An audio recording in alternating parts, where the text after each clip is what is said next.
Itu aja sih, simple kayak gini barangnya. Ini cekel pegangan kayak gini.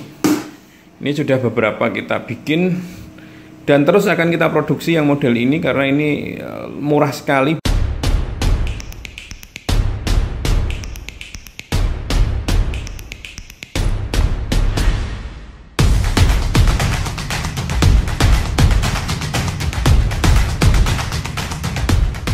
Assalamualaikum kawan-kawan semua. Kita akan bikin review lagi. Ini mixer pakai device well yang 4 input HDMI, tapi udah kita custom sedemikian rupa sehingga siap pakai. Kita lihat di belakangnya kayak gini. Ini akrilik, ini kelihatan saya pakai handphone. Nah ini outputnya ya. Ini outputnya, jadi ini nggak kepake yang ini rusak itu. Jadi kita punya bahan yang rusak, kita tempatkan untuk tatakan atasnya sebenarnya. Ini buat atasnya, yang hidup ini 1, 2, 3, 4. Ini untuk menuju ke LCD proyektor, ke TV atau ke LCD atau kemana kayak yang membutuhkan output HDMI yang bisa interface-nya HDMI. Ini bisa ditancap di sini untuk lihat ya, untuk outputnya. Sedangkan yang samping ini adalah input HDMI, input audionya. Jadi ini bisa input bisa output, jadi bolak-balik sama. Artinya ini pasif ya, sebagai splitter pasif. Yang dua ini inputnya bisa ini, dan yang satunya bisa untuk output lagi menuju ke kamera atau menuju ke recording lainnya. Sedangkan yang dua ini sama, fungsinya sama sebagai output tapi bukan input. Ini output yang sudah ada tahanannya ya, sudah ada komponen lainnya, yaitu ada potensio 5K sama R dan kapasitor yang sesuai dengan ukuran. Tujuannya adalah menurunkan tegangan audionya ini. Jadi ini sudah berbeda, sudah agak turun gainnya. Sehingga kalau kita menggunakan audio recording, contohnya kita pakai Zoom H1 kayak gini, ini sudah bagus karena Zoom H1 ini agak gainnya terlalu tinggi. Jadi walaupun kita hidupkan dan kita angkat cuman 1 atau 2, tetap aja levelnya terlalu tinggi, over gitu ya. Nah butuh pengurangan seperti ini, yang kita pakai dua ini, bisa milih salah satu. Sehingga ketika kita record pakai alat recording lainnya sebagai backup maupun sebagai recording utama, itu kualitasnya akan bagus. Apalagi ini kalau kita set, ini kan set podcast ya. Kalau set podcast ini audionya harus benar-benar bagus. Sedangkan kalau kita pakai recording video, biasanya recordnya itu kecil, ukuran bitnya. Nah kita pakai recording itu kecil. Nah sedangkan pakai Zoom H1 ini, contohnya ya, ini yang lain juga boleh yang main. Nah ini kita bisa menggunakan recordingnya di WAV ya, WAV ya, WAV. Jadi lumayan tinggi dibanding dengan MP3 untuk bitrate-nya, file audio aslinya gitu ya. Jadi harus menggunakan ini, dan ini kita udah bikin. Lalu yang ini untuk listrik, nanti kita tancap listriknya. Jadi satu ini untuk semuanya.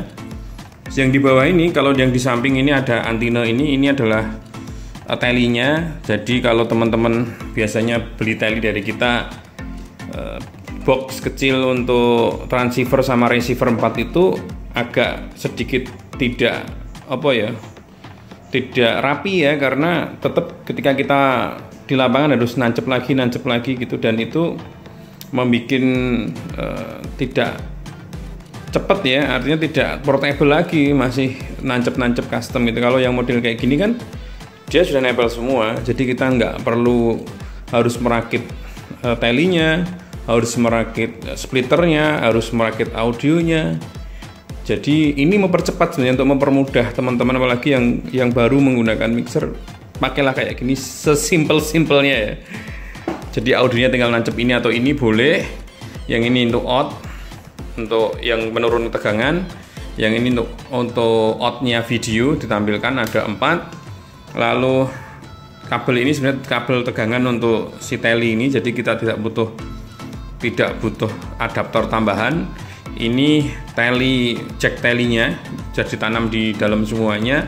Ini audio inputnya sudah dikombinasikan dengan ini, jadi nggak perlu nyentuh-nyentuh lagi, sudah kayak gini. Sedang kabel ini adalah kabel Type C, outputnya sana ya, outputnya ini inputnya untuk laptop kita atau komputer kita yang akan kita koneksikan di vMix maupun di OBS atau langsung dikonekkan di YouTube, langsung juga bisa langsung streaming. Ini ada 1, 2, 3, 4. Sebenarnya ini ada 4 input, tapi yang terakhir ini bisa dirubah jadi DP ya, soketnya. Jadi ini sebenarnya 4 HDMI input, dan ini cukup bagus hasilnya tanpa patah-patah, bisa smooth asalkan kita tahu settingnya, dan itu sudah kita bahas dulu ya. Udah kita tancapkan listriknya, kita akan lihat di depannya. Kita tinggal nancep ini aja, ini tangan satu. Nah, ini kipas sudah nyala, suaranya sudah terdengar, dan ketika recording ya teman-teman, recordingnya kita menggunakan ini satu, ini sama karena kita pakai splitter. Ini kita ambil satu untuk recording, kita recordingnya pakai ini, sudah ada monitornya ini, dan hasilnya cukup lumayan karena settingnya kita bikin Full HD, FHD 1080p 60 ya, 60 atau kita bisa bikin 50 ya. Tampilannya kayak gini,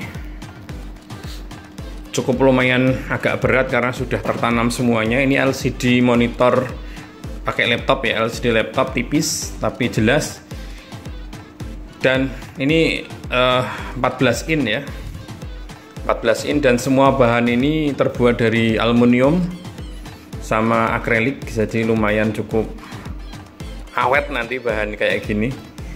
Ada slidingnya teman-teman, kita sliding aja. Oh, ini tangan dua harusnya, nggak kuat saya.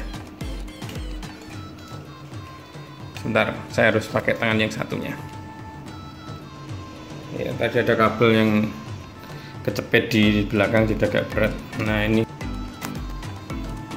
oke, ini statusnya ada HDMI input 1, 2, 3, 4. Ini no signal semua karena nggak ada sinyal yang masuk. Sedangkan ini adalah levelnya, kelihatan grafik levelnya. Jadi ketika suara masuk kita tahu over enggaknya ya. Dan menunya cukup simple dan sederhana sekali, tidak ada tuas barnya. Tapi itu juga bisa digantikan dengan auto. Autonya pakai mix, jadi dia akan lembut pergantiannya. Ada 1, 2, 3, 4, dan ini sudah otomatis ngelink ke Tele-Like-nya wireless, jadi kita nggak usah ribet-ribet ketika ada job dadakan. Kita tinggal bawa ini, masukkan ke mobil atau bawa motor pun cukup karena kecil, lalu tancap kabel HDMI, atau yang misalnya sudah pakai SDA, kasih converter HDMI itu SDA yang murah-murah aja nggak masalah, karena converter itu sama aja. Yang paling penting support aja di Full HD gitu aja sih kalau saya. Yang penting Full HD support, itu gambarnya akan lebih bagus dibanding dengan 720p, pasti jauh. Jadi yang paling penting itu, dan itu sudah support yang 3G itu. Langsung tancap aja yang misalnya pakai HDMI, dan HDMI dengan model mixer ini dia pakai auto scaling, auto scale, jadi format apapun bisa masuk. Ini cukup recommended bagi saya ya, untuk job di bawah-bawah 5 juta itu udah cukup dengan menggunakan ini. Ini kelemahannya adalah ponusnya, jadi ponus untuk mendengarkan nggak ada, tapi ini sudah ada grafiknya di sana. Lah, terus gimana kalau pengen ponus-ponus? Bisa melalui ini, recordingnya itu ada bonusnya, recording untuk kita rekomendasikan yang itu, atau karena ini sudah support outstream, jadi outstream ini kan kabelnya kayak gini tadi ya. Nah, Type C yang kita tempel di sana di dalam, lalu yang ini USB masukkan ke laptop. Nah, otomatis video audio itu sudah masuk ke sini, jadi kita bisa monitoring juga di laptop atau komputer di sebelahnya sini nanti untuk monitoring hasilnya outnya ini. Kalau di sini bagus, tentunya ini juga bagus karena ini keluarnya outnya nanti. Itu aja sih, simple kayak gini barangnya. Cekal pegangan kayak gini. Ini sudah beberapa kita bikin. Dan terus akan kita produksi yang model ini karena ini murah sekali bagi saya. Sesimpel ini, sesederhana ini, dan ini cocok untuk sekolahan, untuk pelatihan, untuk tempat ibadah, dan apapun itu yang menggunakan input HDMI, karena kamera sekarang hampir semua HDMI. Dan tidak ribet karena sudah siap seperti ini, tinggal colok ke laptop, streaming, selesai.